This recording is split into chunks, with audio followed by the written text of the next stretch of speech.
this gardener gone wild? Restriction special! Or at least I think that's what I'll call it. But I mean, if it's got something different on the title, I would...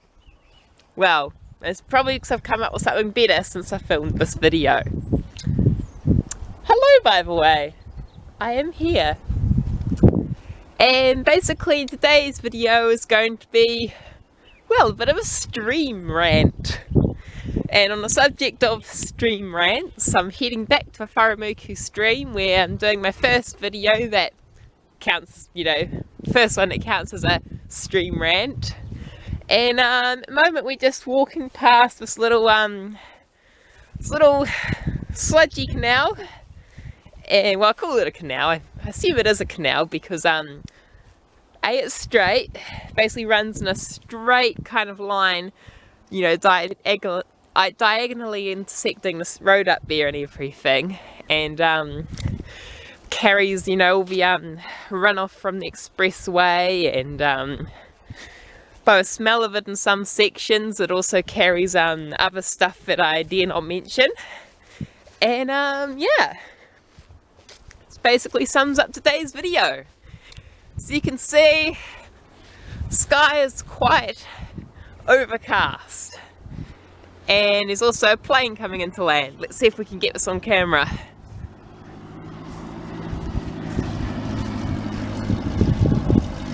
It's heading into Aeroport I should say.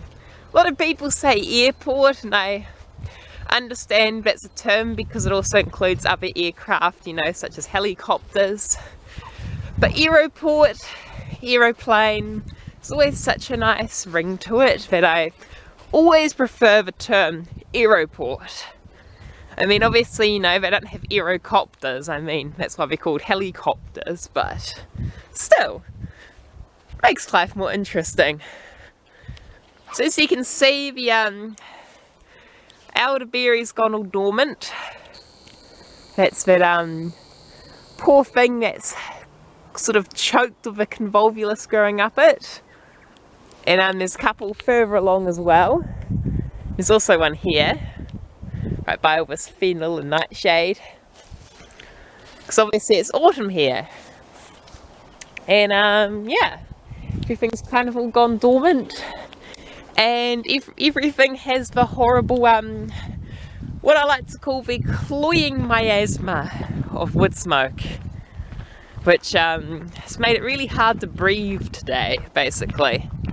I mean, obviously, since, you know, this video doesn't have smell-o-vision enabled, that means you obviously can't smell what it's like, and even if you just smell it, the smell isn't so much of a problem as that kind of out of breath feeling you get just walking along, really.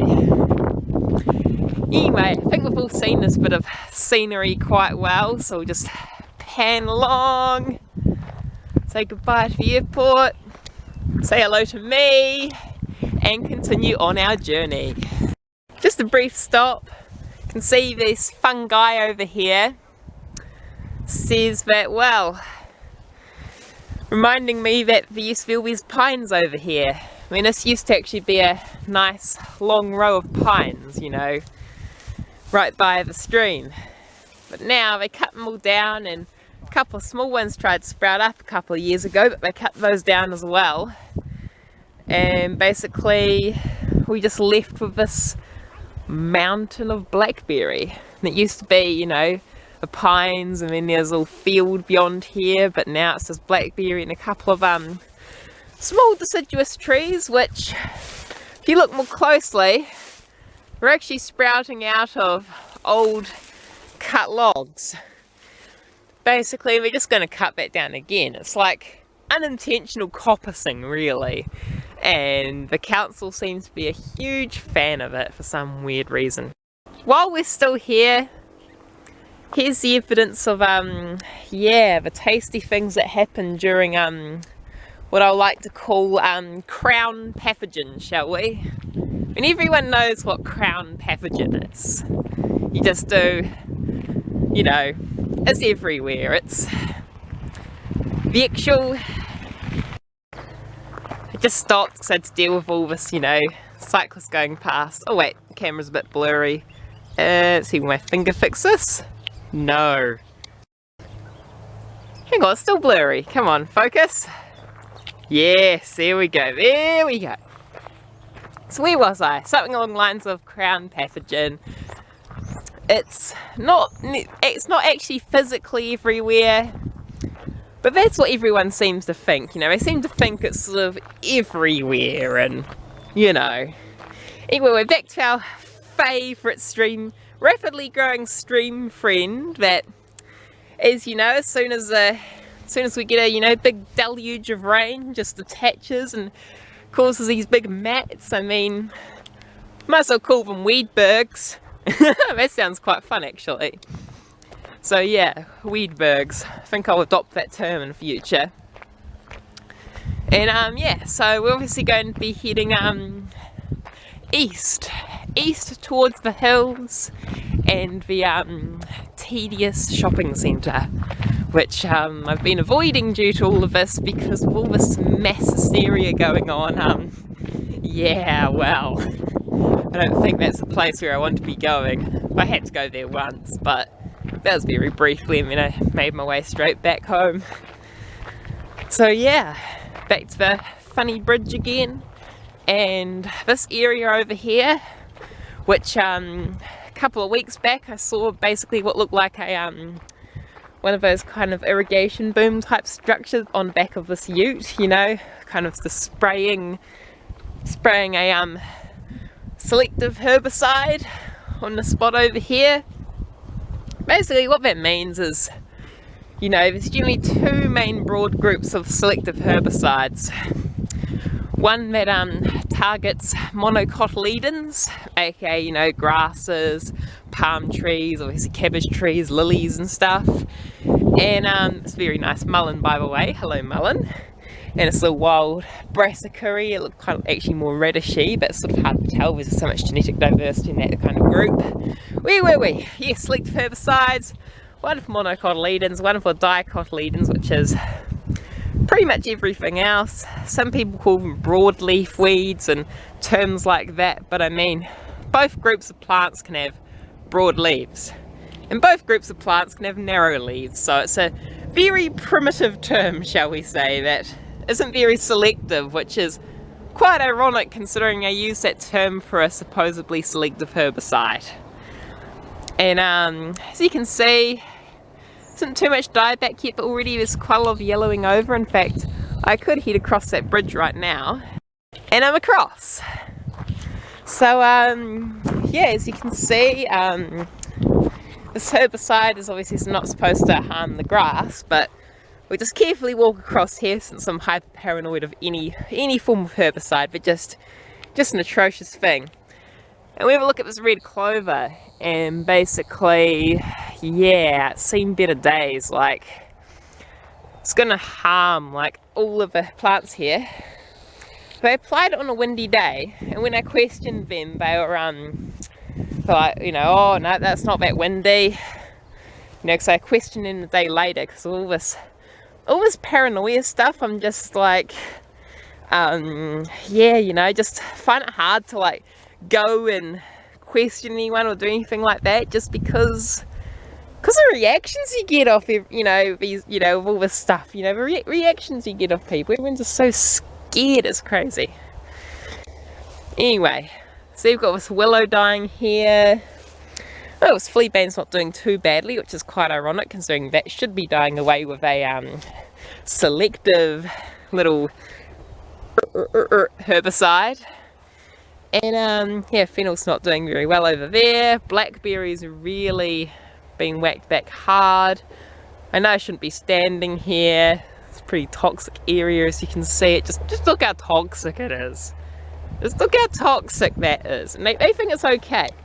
They think it's okay for them to go along, spray it when it's windy, when there's people actually walking that track, you know, because I was one of them, was on my bike at that time, but, and also the wind is actually blowing towards the stream. So it's actually blowing a south, yeah, northerly, isn't it? Yeah, from the north, yeah. It was actually blowing over this way and basically would have gone a bit into the stream. And also it's sandy terrain, so all the runoff and everything will just go straight down there as well. So I don't know how they think it's okay, and also how it's okay to spray it, not even put any signage down or anything, even though the product had, you know, I think it was a 24 or 48 hour withholding period.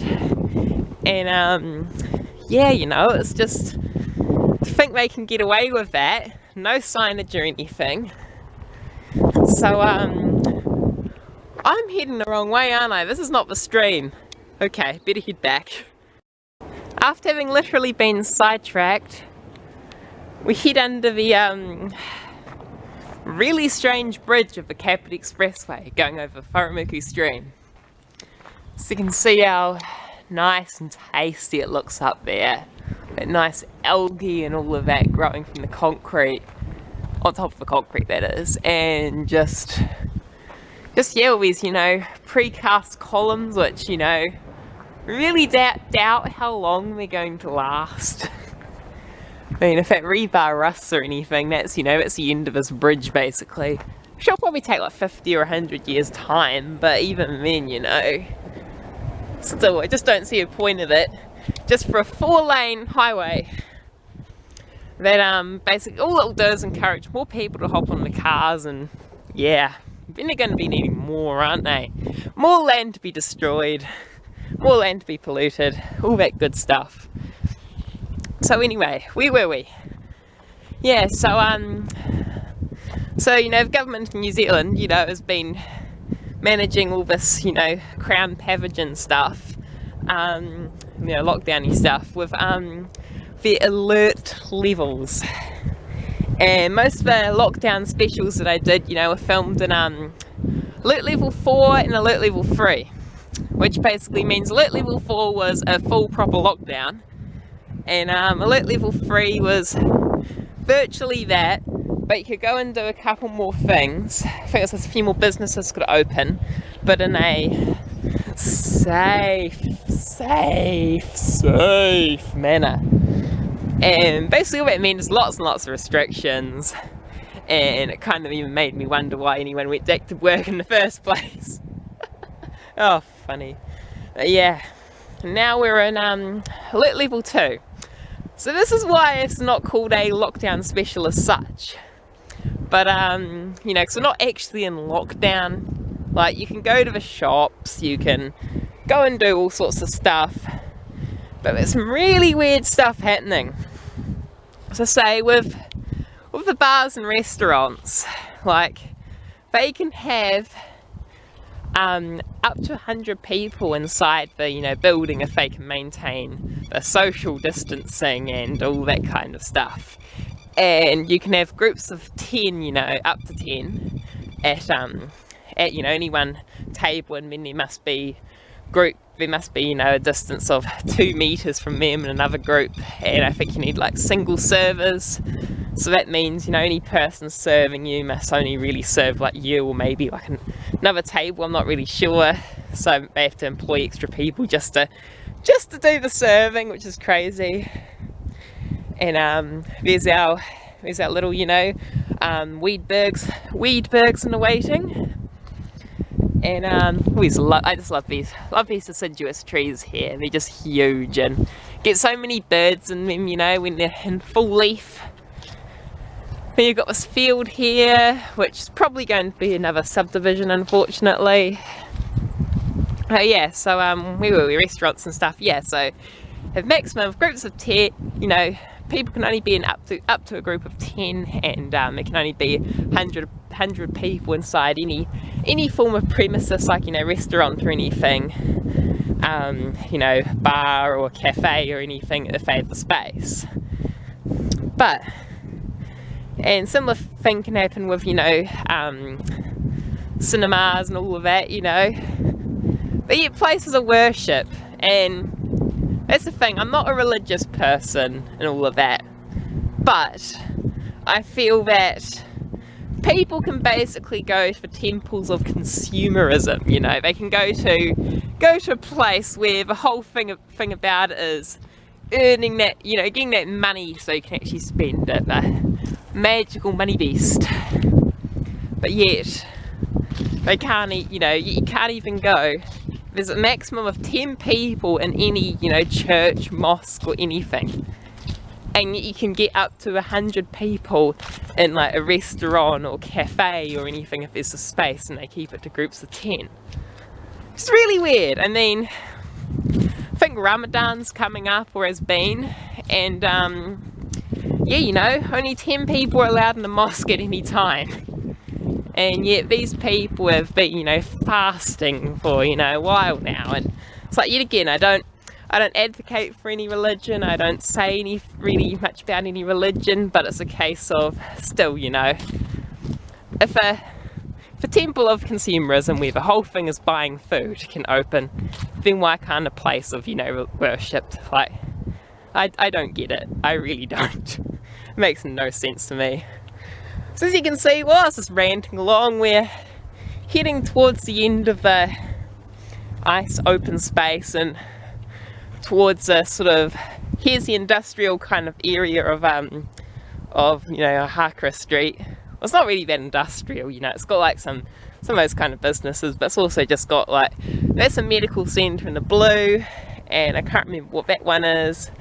And across the road there's like the police, you know, call centre and stuff where they do, you know, the non-emergency calls. You know, New Zealand, we've got the number 105, or as the ads say, 10-5, 10-5, 10-5, which is really quite awkward to remember, the 10-5.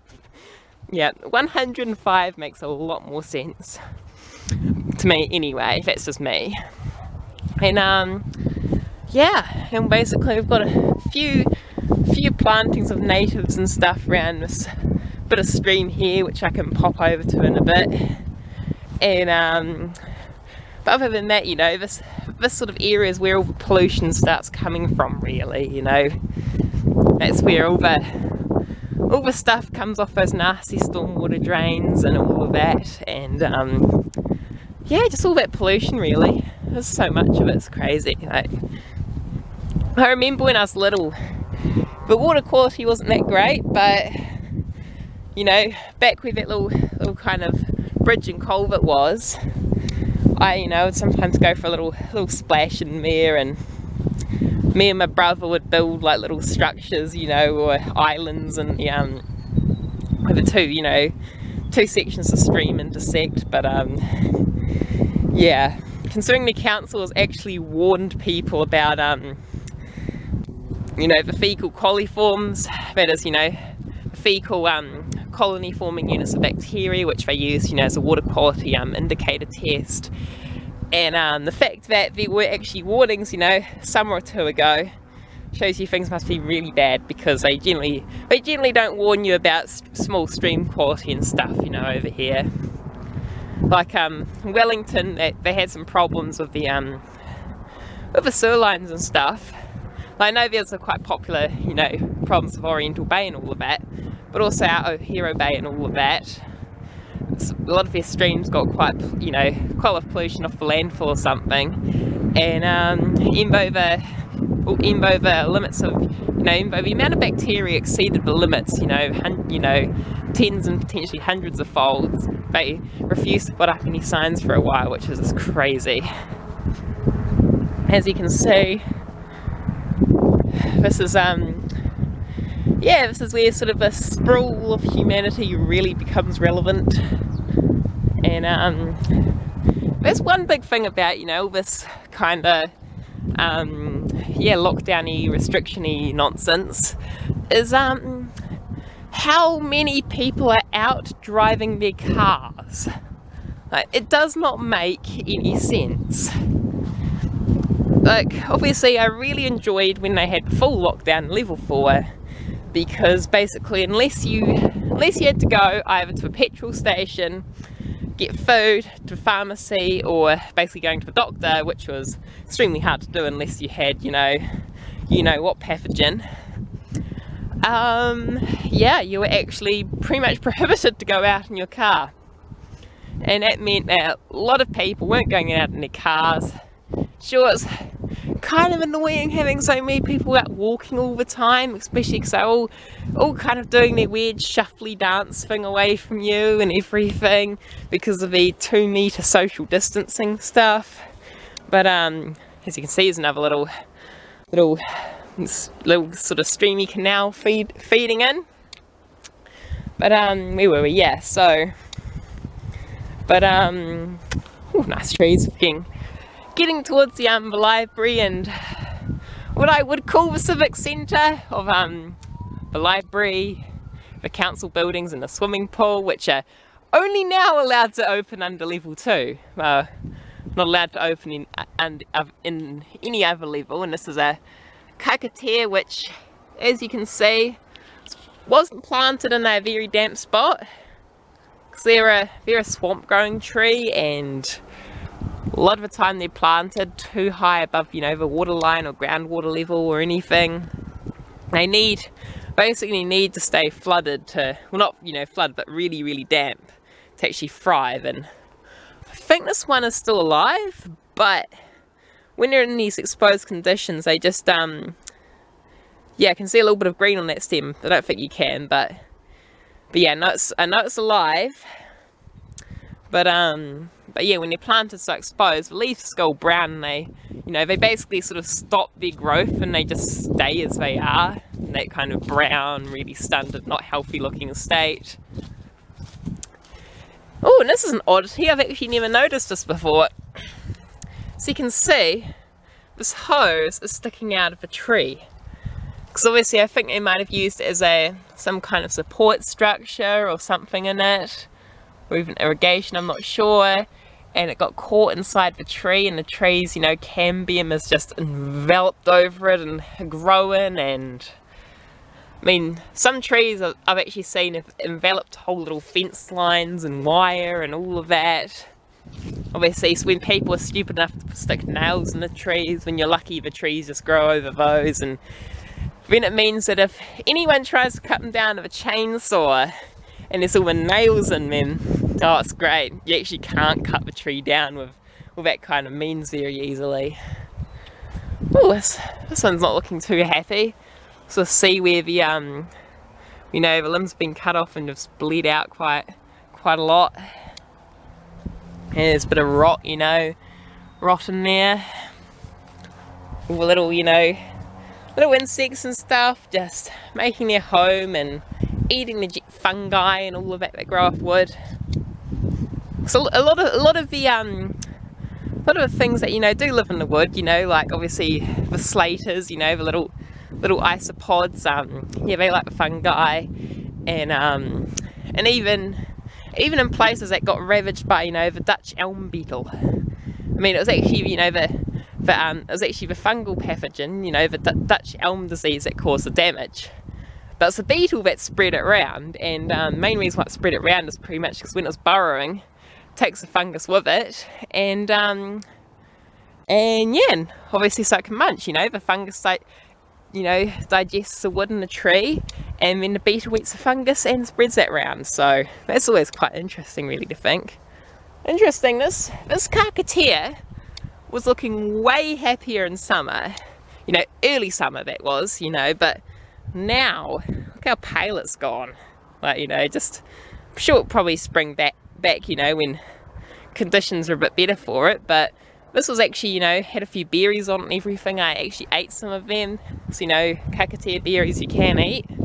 But yeah, they're all looking really bad at the moment, which is a shame. But see, so the remnants where the berries used to be, we've, you know, come off those little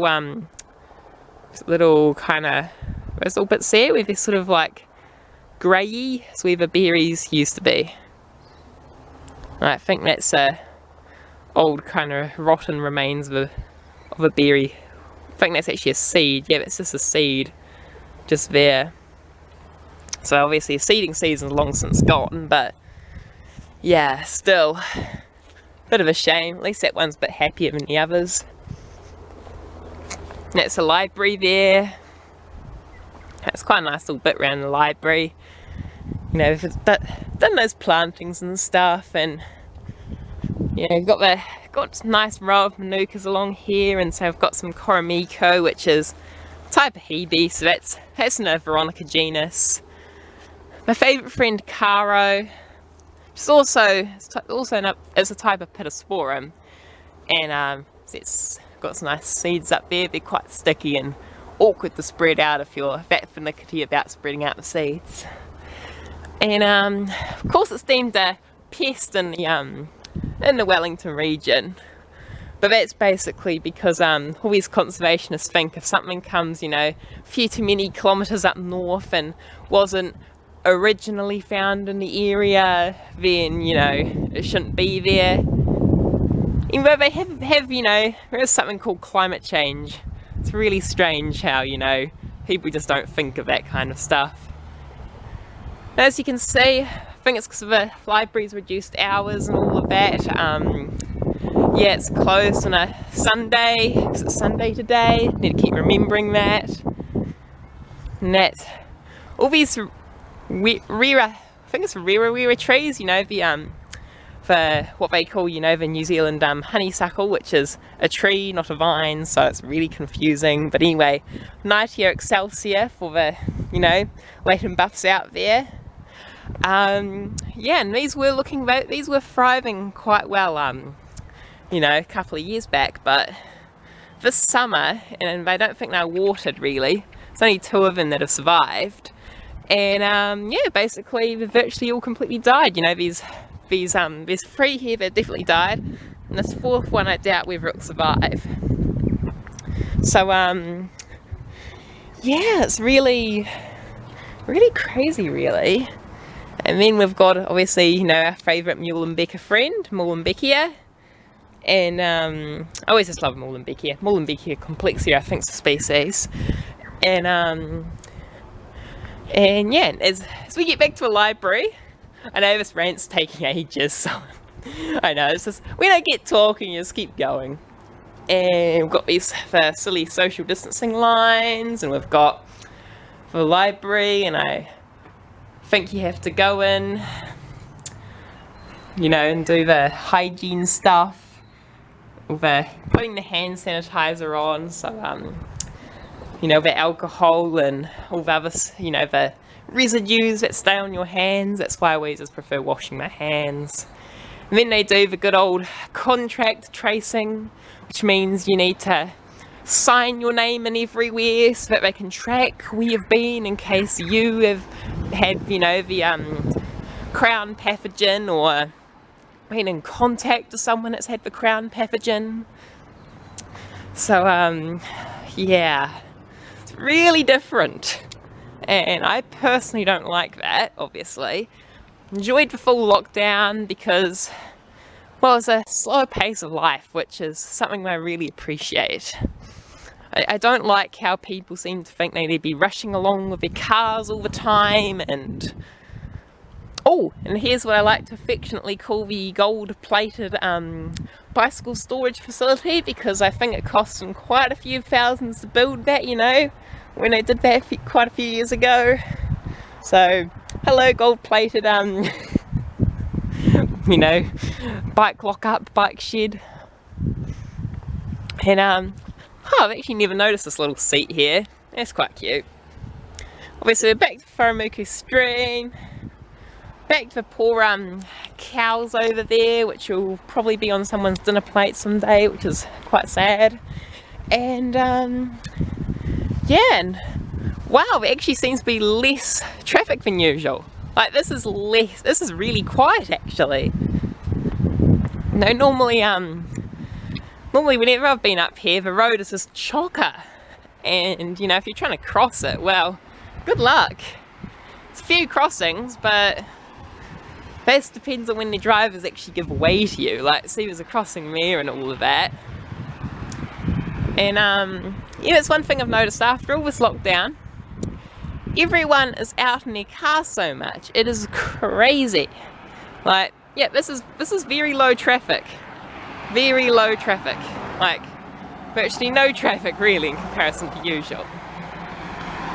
Whereas in, you know, what's usually been happening since, you know, the lockdown as such has officially ended and we're in level 2, which just means you need to be tracked everywhere you go, and you're kind of forced to put all this sanitizer and stuff on your hands, and you're not even given a choice about it. That's the thing I can't stand, is you're not even given a choice about it. I really don't understand, to be honest. I really don't. I know there might be some viewers out here which understand why and all of that they've done it, but even then, still, that's all I can say. Hello, cows. Moo! Moo! Let's just fast forward along a bit. So I know this video is taking too long. But before I do, I just have to say hello to these catkins. I mean, let's face it, they're everyone's favourite form of flower, aren't they? I mean, you know, this is an angiosperm, you know, a higher plant, but it's one of the more primitive, you know, dicotyledonous plants. And yes, they have these catkins here, which, as you can see, this is sort of I think this is a flowering stage, or maybe it's already flowered and it's starting to develop the seeds. And this is last year's ones where, you know, they've dispersed their tiny small seeds, you know, that just float along with the wind, really. And yeah, you know, it's always interesting. Like you look, most people look at those and they wouldn't think they're flowers, but technically they are. Just cool. I like that. The sycamore's still got some leaves on it. I do love sycamores. I mean, you know, they're winged seeds, which I always used to call helicopters. And of course, conservationists find any excuse to ruin that with, you know, such a weed and it's spreading everywhere and all of that. But I mean, a lot of that's due to poor land management. So, yeah. So there's our poor choked up Wharemuku stream. And here's a nice bit of paddock, so I do love this little wetland environment, which if it was fenced off, all the grass could, you know, all the natural rushes and reeds could just grow there. But instead, basically, it ends up being a mud wallow, you know, whenever it's wet for the cattle, which I don't blame them. They do need it, you know. Sort of a nice excuse to clean off and keep cool, especially when it's hot. So at least that's a bonus. And there's a blackberry, which they try spraying most years and almost always fail at it. Well, actually they always fail at it. So just shows you, spraying is not the solution with blackberry. And a lot of these people, you know, they just say they don't have the time to just go and clear it, but if you did, and then if you actually planted something so you don't have this exposed environment for it to grow, then maybe you'd actually get rid of it. Anyway, sorry viewers for ranting for so long today, but yeah, sort of one of those funny overcast days and just sort of what I feel like doing today. I just have to say, it's really cleared my head. And there's another one of those cockatiels that will probably send me off. Oh, those poor cockatiels. I mean,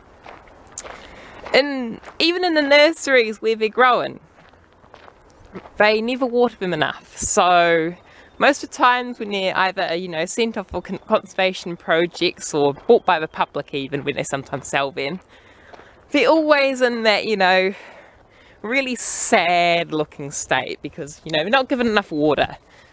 I mean, I'd be happy if they had a bit of water just to even stand in, but they never do that, of course, so they always look a bit motley. Oh, hello ducky! Hello! Oh, what a cute little ducky. Hey! Hey duck duck! Hey duck duck! Duck duck! Duck!